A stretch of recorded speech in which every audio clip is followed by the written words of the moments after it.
That fresh morning. That fresh morning. Mosley, bonjour. Bonjour Dafresh, bonjour tout le monde. Bonjour Gina, pour ne pas dire. Oui, comme tu l'annonçais, on a évidemment un thème, mais c'est en rapport avec l'actualité du moment. Comme tout le monde a pu le constater, il y a des suspicions d'enlèvement à travers le pays et tout le monde sait que aussi bien le gouvernement que les membres de la société civile et un certain nombre de groupes de personnes ont eu à en parler sur les réseaux, aussi bien, mais également dans la presse, parce que quand vous parcourez la presse de ces derniers jours, vous allez constater que c'est le sujet phare, c'est le sujet d'actualité. D'ailleurs, il y a aujourd'hui que depuis le week-end, il y a eu un certain nombre d'annonces qui ont été faites pour que les parents d'élèves et les élèves puissent avoir une idée de ce que sera le lundi. Et quand on essaie un peu de parcourir les artères de Libreville, on se rend bien compte que... Tu as parcouru quelle artère? Alors, l'artère principale qui nous donne souvent la... Ah, Mosley, ne commence pas. Ben, j'y arrive. Oh, arrive. Tu as posé une question, laisse-moi le temps de répondre. Oui, réponds. Tu sais qu'il y a une veine centrale partout où on se trouve, lorsqu'on veut avoir le pouls de ce qui se passe actuellement à Libreville, il suffit juste de faire le bord de mer le matin très tôt. Ah non, là tu peux pas avoir Bien le pouls. sûr. Je croyais que tu allais me dire te faire PK11, PK12, ancienne gare routière. Oui, là tu as vraiment le pôle de l'activité. Ça dépend de au bord de mer, il y a qui? Au bord de mer, ce sont les élèves. Moi, je parle des élèves. Ah, il n'y a que le lycée Léon-Bas. Mais le lycée Léon-Bas, c'est un lycée phare. Ah bah non. C'est le lycée phare au Gabon, malheureusement. Non, là, je suis pas d'accord. Si tu n'as pas les élèves du lycée Mba, avec tout ce qui coûte le matin, Est-ce que tu es passé par le lycée Mba? Bien sûr. Moi, je suis passé par le lycée Mba le matin. Tu as vu les élèves? Oui. Ah bon, hein. Ça m'étonnerait pas maintenant. Donc, et aujourd'hui, on a des retours, évidemment, en termes d'informations sur les établissements. Il n'y a pratiquement pas d'élèves dans les écoles.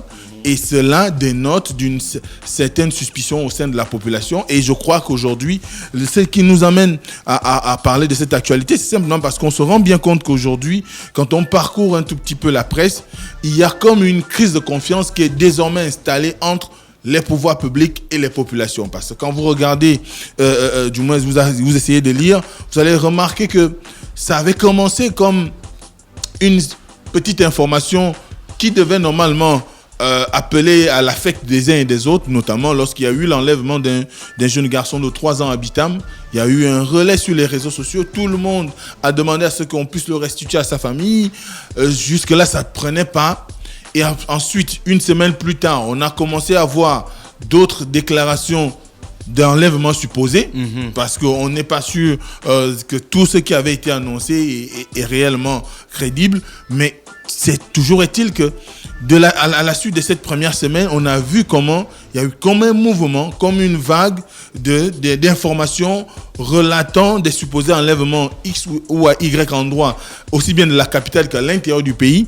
Et par la suite, on a vu des personnes publier des vidéos, notamment ces 4 derniers jours, où on voit des personnes qui affirment avoir été victimes d'une tentative d'enlèvement. On a par exemple le cas de Bellevue où une jeune dame, oui, ses parents ont filmé, qui aurait été... c'est une vieille vidéo, c'est de la vidéo là dont tu parles. Maintenant, après, c'est une vidéo qui date des années. C'est pourquoi je dis qu'après, il faut maintenant qu'on comprenne aujourd'hui, parce qu'à la suite, le gouvernement a fait plusieurs déclarations, notamment la déclaration du ministre de l'Intérieur qui a demandé à ce qu'il y ait un retour au calme et qui a donné l'avis du gouvernement, parce que le Premier ministre l'a convoqué en réunion interministérielle pour qu'il puisse trouver des solutions à ce qui se pose aujourd'hui au sein de la population. Et de cette réunion interministérielle, la communication du ministre d'État, ministre de l'Intérieur, était de dire qu'il y aura un déploiement des forces de sécurité à travers tout le pays pour sécuriser aussi bien les alentours des établissements, mais également l'ensemble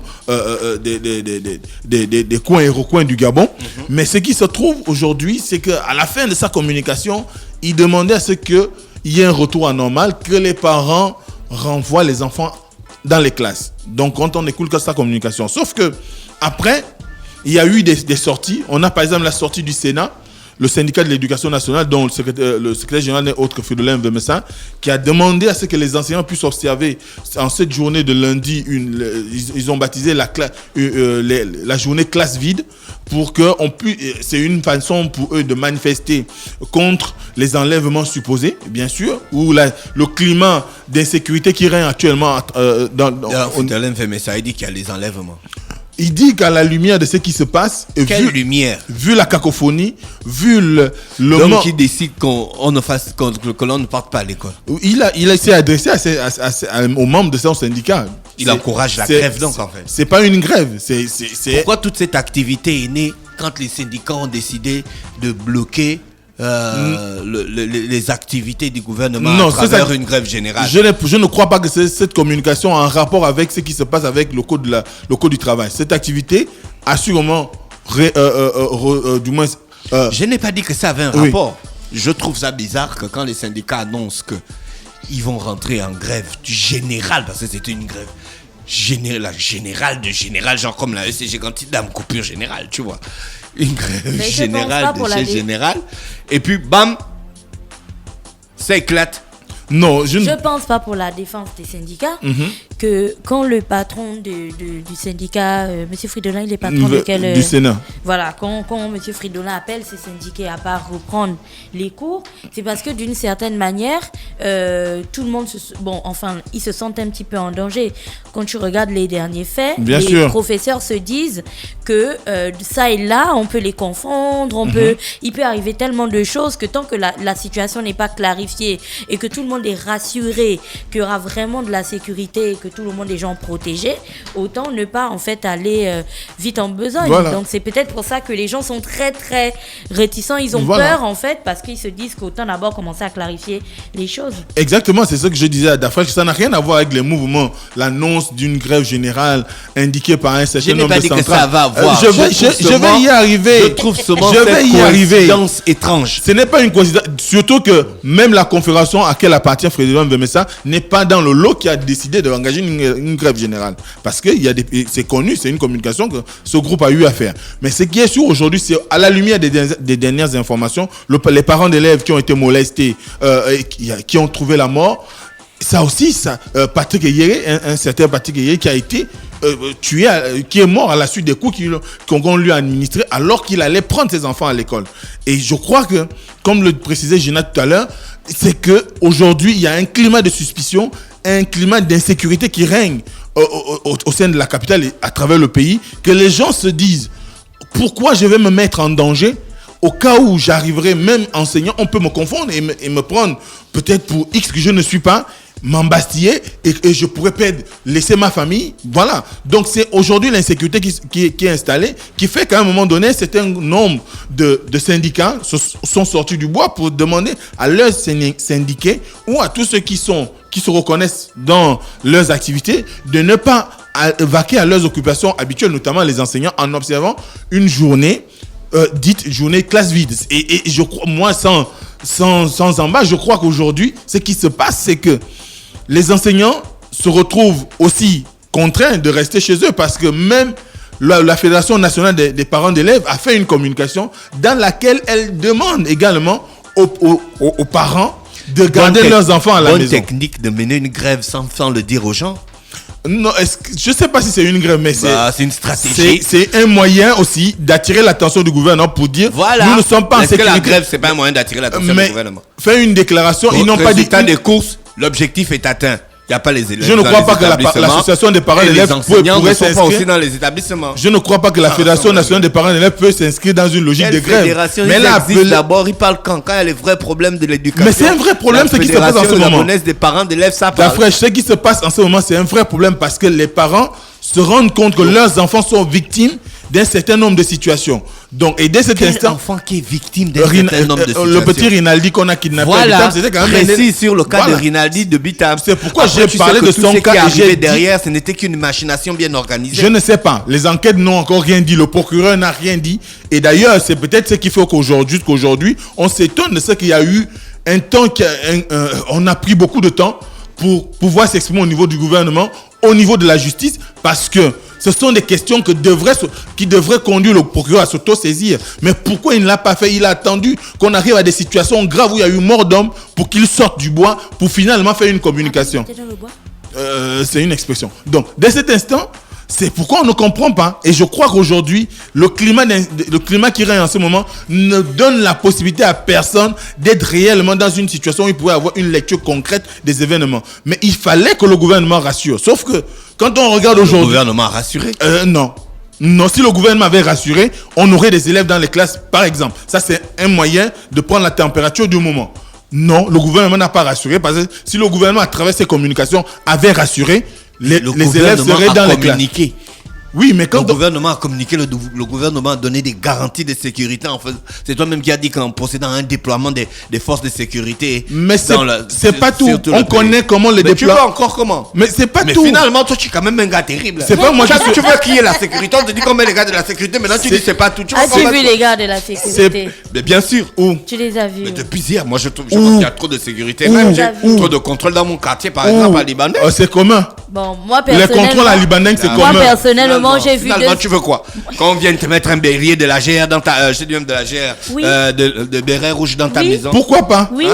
Les parents, par exemple, auraient été rassurés s'ils avaient vu un bélier de la gendarmerie devant des établissements scolaires. Où tu es au moins sûr que ton enfant qui rentre, qui sort, il y a les gendarmes ou il y a les policiers qui sont là. Moi, j'ai vu des agents de police ce matin qui étaient au carrefour devant chez moi. Mais rien de. C'est un devoir régalien de l'État de protéger ses citoyens. Mais rien de surprenant parce que des agents de police devant chez moi, enfin, je veux dire, dans l'artère où je vis, ils sont là, genre H24 toute l'année, quoi. Voilà. Donc, il n'y a rien de surprenant. Il n'y a pas un déploiement particulier.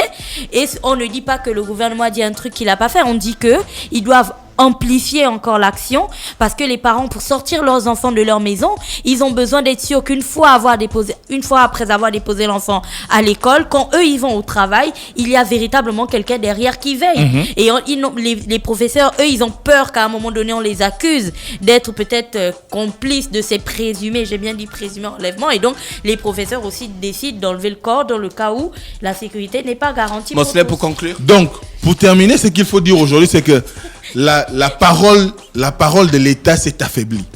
Parce que quand on regarde aujourd'hui, les populations n'ont plus confiance en la parole des gouvernants. Ça traduit une inimitié qui est née. Et ça traduit le fait que peut-être certains de ceux qui sont là, où le gouvernement en lui-même n'inspire plus confiance. Et je crois qu'aujourd'hui, nous sommes dans la situation... Non.